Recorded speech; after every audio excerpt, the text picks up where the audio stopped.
कहानी की शुरुआत में हम एक घर में देखते हैं कि एक औरत उसकी बेटी और उसके बेटे के साथ काफी डरी हुई थी क्योंकि उनके पीछे एक अनजान इंसान पड़ा हुआ था जो कि उन्हें खत्म करना चाहता था। अब ये हमलावर सबसे पहले तो वो औरत को बेसमेंट में खींच कर ले जाता है और उन्हें खत्म कर देता है, जिसके बाद में वो उसकी बेटी को भी जान से मार डालता है।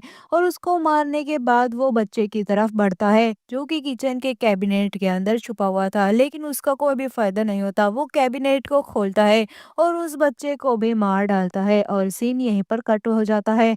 जिसके बाद हम 5 साल के बाद का सीन देख पाते हैं जहाँ पर हमको एक परिवार दिखाया जाता है जिसके अंदर पिता का नाम रॉय, माँ का नाम नीस और बेटी का नाम जैस था। छोटा भाई भी था जिसका नाम बैन था। दरअसल में परिवार था ना, वो शिकागो से आया था, लेकिन शिकागो से निकलकर वो अपने नए घर में मूव कर रहे थे जो कि नॉर्थ डकोटा के पास था। अब ये लोग वहां पर कार से जा रहे थे, लेकिन जैस इस चीज से बिल्कुल भी खुश नहीं थी क्योंकि वो जिस इलाके में एंटर कर रहे थे ना, वहां पर नेटवर्क की काफी ज्यादा दिक्कत हो रही थी। एक और बात मैं आपको बताना चाहूंगी कि जो बैन है ना, वो असल में बोल नहीं सकता था क्योंकि कुछ ही महीनों पहले उसका कार से एक्सीडेंट हो गया था और कार ड्राइवर को नहीं, उसकी बहन जैसी कर रही थी।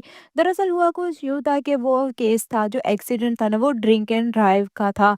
और यहाँ पर इसी वजह से उसके माँ बाप उस पर बिल्कुल भी भरोसा नहीं करते थे और हादसे की वजह से बैन ने बोलना बंद कर दिया था। ट्रॉमा हो गया था उसे और उसी की इलाज की वजह से इनके पास पैसे नहीं बचे थे। अब ये लोग फाइनली अपने नए घर पर पहुंच चुके थे जो कि शॉकिंगली वही घर होता है जो कि कहानी की शुरुआत में हमने देखा था, जिसके अंदर उसी लेडी और दो बच्चे को खत्म कर दिया था। अब यहाँ पर इसलिए ये लोग शहर से दूर आए थे ताकि वो अपना सनफ्लावर का फार्म ओपन कर पाए। यहाँ पर बेसिकली रॉय को ऐसा लग रहा था कि इस फार्म में आने के बाद यहाँ पर इनकी जो घर में जो टूटी चीजें थी, बिखरी हुई थी, वो सब कुछ सुधर जाएगी, इनका परिवार फिर से खुशहाल हो जाएगा। अब जैसे ही यहाँ पर घर के अंदर जाती है ना, वो घर को देखने लगती है। इसी बीच वो एक रूम का दरवाजा खोलने की कोशिश करती है, लेकिन दरवाजा नहीं खुलता। यहाँ पर हम नोटिस कर पाते हैं कि ये उसी बेसमेंट का दरवाजा था जहाँ पर कहानी की शुरुआत में वो औरत को हमलावर ने खींच कर मार डाला था। खैर वहाँ डेनिस और रॉय होते हैं जो कि अपने काम के सिलसिले में बात कर रहे थे। तो वही जैस घर की सफाई करने लगती है जहाँ पर किचन के कैबिनेट के अंदर उसे एक टॉय ट्रैक्टर दिखाई देता है जिसको निकाल कर वो अपने पास रख लेती है। तभी उसके माता पिता काफी ज्यादा दूसरी ओर खुश थे। वो लोग एक नई शुरुआत करने वाले थे, उनको विश्वास था कि उनके साथ सब कुछ अच्छा होगा। लेकिन यहाँ पर रॉय अपनी बेटी जैस के पास जाता है क्योंकि उसे यहाँ पर कुछ खास अच्छा नहीं लग रहा होता। तब उसके पिता उसे हौसला देते हैं कि ये उनकी नई शुरुआत होगी और सब कुछ हमारे साथ अच्छा ही होने वाला है। अब अगले दिन होता ये है कि रॉय जो होता है ना, वो ट्रैक्टर को टेस्ट करने के लिए खड़ा था जहाँ पर नीस उसे चेयर कर रही थी और टेस्ट करने के बाद उसे ट्रैक्टर को पार्क कर देता है। तभी वहां पर एक डीलर आता है जो कि उस घर को खरीदना चाहता था। वो उसे अच्छे खासे पैसे भी ऑफर करता है, लेकिन रॉय उसे साफ इनकार कर देता है क्योंकि उसे ये जगह नहीं बेचनी थी। रॉय का मानना यह था कि ये जगह उनके लिए लकी होने वाली है, लेकिन वो आदमी उसे ऑफर दे देता है, पता नहीं कभी उसका मन बदल जाए इसलिए। तो दूसरी ओर हम नीस को देख पाते हैं जो कि बैन के रूम में जाती है ताकि वो उसका बिस्तर ठीक कर पाए। अब जब वो बिस्तर को उठाती है ना, तो बैन को बेडशीट के नीचे से किसी के पैर दिखाई देते हैं, लेकिन नीस को ऐसा कुछ भी नहीं दिखाई देता। जिसके बाद उसकी नजर दीवार पर जाती है जो कि काफी ज्यादा गंदी हो रखी थी। उस दीवार के ऊपर एक बड़ा सा निशान बना हुआ था जिसको वो साफ करने लगती है, लेकिन उसका बेटा बैन ऊपर की तरफ ही देखा जा रहा था, मानो उसे वहां पर कुछ दिखाई दे रहा हो। और ये चीज नीस भी नोटिस कर लेती है, लेकिन उसे वहां पर कुछ भी नहीं दिखाई देता। अब रात में रॉय को बैन के रूम में से कुछ आवाज आने लगती है और अंदर जाकर वो देखता है कि बैन अकेला ही खेल रहा था। ऐसा लग रहा था कि जैसे कि वो किसी का पीछा कर रहा हो। खैर अब रॉय उसको सुला देता है और अपने रूम में चला जाता है। अब अगले दिन किचन के अंदर जैस आती है इस कार की चाबी लेने के लिए। उसकी माँ उससे पूछती है कि कहाँ पर जा रही हो। इस पर जैस उसे बताती है कि वो शहर जा रही है। ये सुनने पर ही उसकी माँ कार की चाबियां वापस मांगने लगती है, ये कहते हुए कि वो कहीं भी नहीं जा सकती, स्पेशली कार से, क्योंकि उस हादसे के बाद से जैस को कोई भी कार नहीं चलाने देता था। लेकिन जैस तो अपने पिता के साथ शहर जा रही थी। बिना कुछ सोचे ही उसकी माँ ने उसके ऊपर चिल्ला दिया, जिससे कि वो काफी ज्यादा नाराज हो जाती है। जिसके बाद जैस और रॉय दोनों ही साथ में शहर के लिए निकल जाते हैं। शहर जाकर जैस और उसके पिता दोनों ही एक दुकान पर जाते हैं जहां पर जैस की नजर वहां पर टंगे हुए न्यूज़पेपर पर पड़ती है। खैर इसके बाद जैस थोड़ा शहर को घूमने लगती है जहाँ पर उससे बास्केटबॉल खेलते हुए एक लड़का मिलता है जिसका नाम बॉबी था। वो जैसे ही उसको देखता है ना वो उससे बात करने लगता है और जैस को बॉबी काफी ज्यादा पसंद आ जाता है। बॉबी उसे बाहर घुमाने के लिए पूछता है जिस पर जैस उसे हाँ भी कर देती है। तो वहीं दूसरी ओर हम घर में बैन को देख पाते हैं जो कि नाश्ता कर रहा था और इसी बीच वो चम्मच से खेलने लगता है। अब वो अपने चम्मच को देख ही रहा होता है कि चम्मच के रिफ्लेक्शन में उसे कुछ दिखाई देता है और वहां पर एक भूतिया परछाई उसे दिखाई देती है जिसके बाद पीछे मुड़कर वो देखता है ना तो वो भूतिया परछाई उसके घर की सीलिंग के ऊपर उसे दिखाई देती है जिसके बाद वो उसका पीछा करने लगता है। अब ये शैतानी फिगर थी ना वो बंद कमरे के अंदर उसे लेकर जाती है। तभी वो कमरे का लॉक अपने आप खुल जाता है और उसके पीछे से आवाज आने लगती है लेकिन अचानक से उसकी माँ वहां पर आ जाती है और उसे ले जाती है यहाँ से। एक बड़ा हादसा होने से तब टल जाता है। खैर इसके बाद हम जैस और रॉय को देखते हैं जो कि वापस अपने घर आ गए थे। जैस अंदर अपनी मॉम के पास जाती है जहाँ पर उसकी माँ उसे सुबह के लिए माफी मांग रही थी। लेकिन जैस अब उससे नाराज नहीं थी। वो अपनी माँ से पूछती है कि क्या उसके लायक कोई काम है जिस पर उसकी माँ उसे बेसमेंट में कुछ सामान रखने के लिए देती है। अब जैस जैसे ही बेसमेंट में जाने लगती है और दरवाजा खोलती है ना तो वो खुल नहीं पाता लेकिन अचानक से तभी अपने आप दरवाजा खुल जाता है। तो दूसरी ओर हम बाहर रॉय को देखते हैं जो कि उसके पास वापस दोबारा से वो आदमी आता है जिसने घर को खरीदना चाहता था। लेकिन फिर से यहाँ पर बहन उसे साफ साफ इनकार कर देता है कि वो इस जगह को नहीं बेचेगा।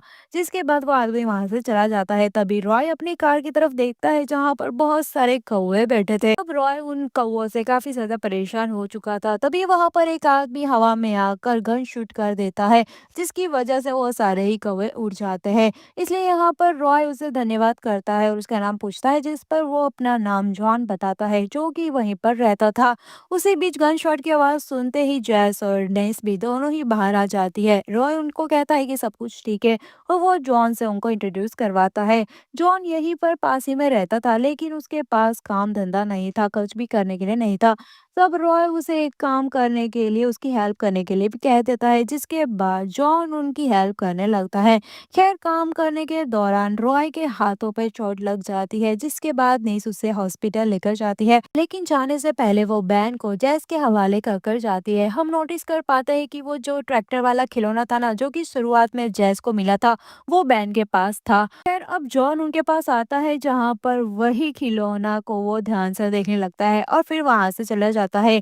यहाँ पर जैस के घर में बहुत सारे कौवे आ जाते हैं जो देखने के बाद वो घर के अंदर चली जाती है जहाँ पर वो बैन को खाना खिला रही थी। तभी कुछ आवाजें अजीब सी आवाजें उसे आने लगती है जो कि कहीं और से नहीं बल्कि घर की सीलिंग से ही आ रही थी।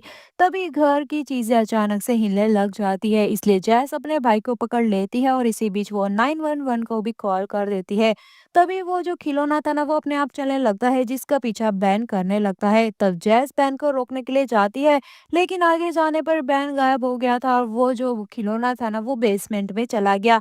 अब इसी बीच बैन वहां पर फिर से आ जाता है लेकिन जैस इससे पहले कुछ कर पाती तभी बेसमेंट से कुछ हाथ निकलने लगते हैं और जैस को पकड़ने लगते हैं। वहां पर एक भूतनी भी होती है। ये सब देख कर यहाँ पर जैस भागने लगती है और वो अपने भाई को लेकर आगे बढ़ती है। तो वहीं पर खिड़की पे जॉन भी आ जाता है और वो अपने भाई के साथ खिड़की से ही बाहर निकल जाती है लेकिन बाहर से देखने पर सब कुछ नॉर्मल था मानो वहां पर कुछ हुआ ही ना हो। जिसके बाद वहां पर पुलिस भी आ जाती है क्योंकि उसने 911 पर कॉल किया था। यहाँ पर वो सारी बातें बताने लगती है पुलिस को। तभी वहां पर रॉय और डेनिस भी आ जाते हैं। अब रॉय पुलिस वालों से बातें करने लगता है जहाँ पर वो पुलिस उसे बताती है कि कोई भी नहीं आया था घर में शायद जैस डर गई होगी। जिसके बाद पुलिस वाले वहां से चले जाते हैं। अब जैस अपने माता पिता को सारी बातें बताने लगती है कि उसने वहां पर कुछ देखा था लेकिन उसके माँ बाप उसके ऊपर भरोसा नहीं करते। उन्हें लगता है कि जैस यहाँ से घर से बाहर जाने के लिए ये सब कर रही है। शायद उसे फिर से नशा वगैरह करना शुरू कर दिया हो। अब रात में जैस अपने भाई के पास जाती है क्योंकि उसे ऐसा लग रहा था कि उसके भाई ने भी सब कुछ देखा है लेकिन उसका भाई तो बोल ही नहीं सकता था। खैर अब रात में बैन कुछ आवाजें करने लगता है जिसे देखकर जैस उसके पास फिर से आती है। वो उसे पूछती है कि क्या वो उन लोगों को देख सकता है। अगर हाँ है तो उसे पता है कि वहां पर कुछ है उसके आसपास में जिस पर बैन उसे इशारा करने लगता है और जैस उसके इशारे के ज़रिए आगे चलने लगती है। अब वो आगे बढ़ रही होती है, लेकिन वो अचानक से रुक जाती है कि तभी हम नोटिस कर पाते हैं कि उसके पीछे ही वही भूतिया परछाई थी, जिसे देखकर बैन इशारा कर रहा था, लेकिन जैस आगे की तरफ ही देख रही थी। फिर अचानक से जैस पीछे मुड़कर देखती है तो वो आकृति गायब हो जाती है। अब अगले दिन इस बारे में वो जॉन से पूछने लगती है, जिस पर जॉन उसे कहता है कि शायद ये सब उसके मन का भ्रम होगा। अब जैस के लिए ये सब कुछ काफी नहीं था, इसलिए वो बॉबी से इस बारे में पूछने के लिए जाती है, लेकिन बॉबी के पास भी उसको कोई भी इंफॉर्मेशन नहीं मिलती। जिसके बाद वो खुद ही बेसमेंट में जाती है, जहाँ पर वो उस घर के अंदर रहने वाले परिवार के बारे में जानने के लिए गई थी, क्योंकि उसे लग रहा था कि जो चीजें उसे दिखाई दे रही है ना, वो पिछले परिवार से ही जुड़ी हुई है। अब बेसमेंट में उसे एक ड्राइंग दिखाई देती है, जिसके अंदर एक माता पिता, बड़ी बहन और एक छोटा भाई भी होता है। ये सब चीजें वो देख ही रही होती है कि पूरे बेसमेंट को एक काली परछाई कवर करने लगती है। तभी जैस के बालों को वही घोस्ट पकड़ लेती है और जैसे तैसे जैस वहां से भागने लगती है। लेकिन वो जो भूत होता है ना, वो सीलिंग से होते हुए उसके पैर को पकड़ लेता है, और यहाँ पर हम समझ पाते हैं कि ये घोस्ट असल में वही माँ और 2 बच्चों का था, जिन्हें स्टार्टिंग में मार दिया गया था। अब वो भूत उनको खींच लेती है, लेकिन तभी अचानक से सब कुछ ठीक हो जाता है।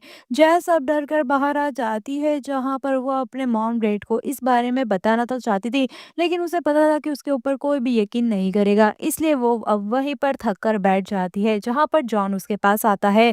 और वो जॉन से इस बारे में कहने लगती है, उसने कुछ देखा है, उसे ऐसा लग रहा है कि वो कोई भूत है, क्योंकि वो इंसान तो नहीं थे। अब जॉन भी उसकी बात से एग्री करने लगता है, जिसके बाद सीन चेंज होता है, जहाँ पर जैस एक भूत को फार्म के शेड में जाते हुए देखती है, जहाँ पर अंदर जाकर वो उसे कोई रोता हुआ दिखाई देता है। वो उसके पास जाती है, लेकिन वो वही घोस्ट होता है, जिसको देखकर वो चिल्लाने लगती है। अब सीन हॉस्पिटल में शिफ्ट होता है, जहाँ पर डॉक्टर जैस के पेरेंट्स को बताती है कि जैस ने खुद को ही चोट पहुंचाई थी, यानी कि उसे किसी और ने कुछ भी नहीं किया था। ये सारी चीजें काफी ज्यादा अजीब थी, लेकिन असल में हम जानते हैं कि ये सब कुछ उसी घोस्ट ने किया था।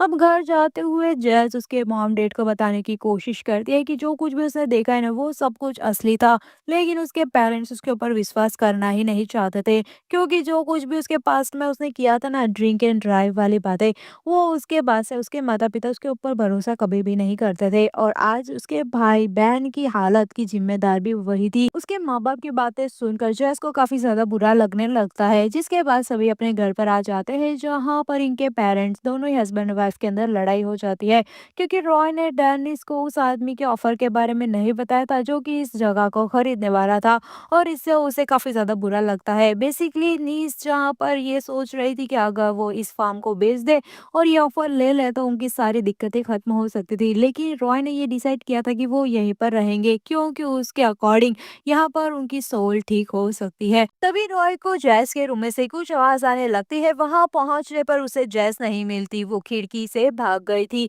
तभी उसके पिता उसे कार से ढूंढने के लिए जाते हैं, जहां पर दूसरी ओर जैस साइकिल से जा रही थी। तभी बॉबी उसके पास अपने ट्रक से आता है और जैस उसके साथ ट्रक में बैठ जाती है।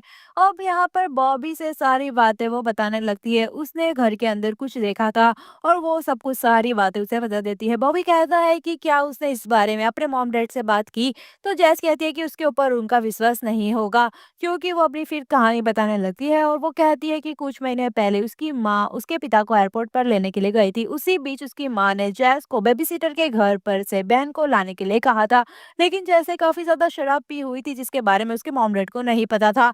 तब वो ड्राइव करते हुए अपने बाइक को लेकर जा रही होती है, लेकिन ड्रंक होने की वजह से उसका एक्सीडेंट हो जाता है, और यहाँ पर बहन को काफी ज्यादा इंजरी आई थी।